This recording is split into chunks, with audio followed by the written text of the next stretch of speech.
মা বড় নাকি বউ বড়, এই প্রশ্ন করা হলে অধিকাংশ পুরুষই দ্বিধাদ্বন্দ্বে পড়ে যায়।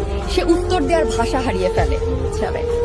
মায়ের স্থান তার ছেলের কাছে সবসময় সর্বাধিক, আর বউয়ের স্থান হৃদয়ে। মায়ের স্নেহ ও মমতা।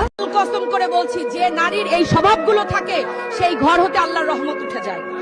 এক, যে স্ত্রী স্বামীর অবাধ্য থাকে, তার উপর ফেরেশতারা অভিশাপ দেয়। দুই, যে স্বামীর মুখে মুখে তর্ক করে সে আল্লাহর আরশ কাঁপিয়ে দেয়। তিন, যে নারী পর্দা ছাড়া চলাচল করে সে শয়তানের অনুসারী। চার, যে স্বামীকে ভালোবাসে না তার ইবাদত কবুল হয় না। পাঁচ, যে স্বামীর বদনাম করে তার জন্য অপেক্ষা জাহান্নাম। একটা বাস্তব কথা কি জানেন?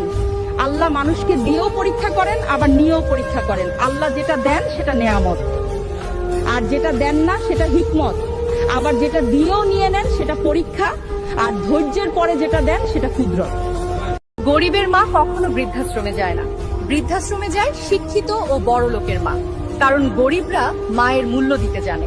বড় লোকের ফ্ল্যাটে বাচ্চার জন্য আলাদা ঘর আছে, কিন্তু বৃদ্ধ বাবা মায়ের জায়গা হয় বারান্দায় অথবা বৃদ্ধাশ্রমে হয়। বাবা মায়ের ওষুধ খরচের হিসাব করে, কিন্তু শ্বশুর বাড়ির লোকজনের পেছনে হাজার হাজার টাকা খরচ করে। অথচ গরিব ছেলেটা লবণ দিয়ে ভাত খায়, ঘরের চাল দিয়ে পানি পড়ে, তবুও বাবা মায়ের সাথে একসাথে থাকে। ভিডিওটা ভালো লাগলে পেজটি ফলো, শেয়ার করে দিন।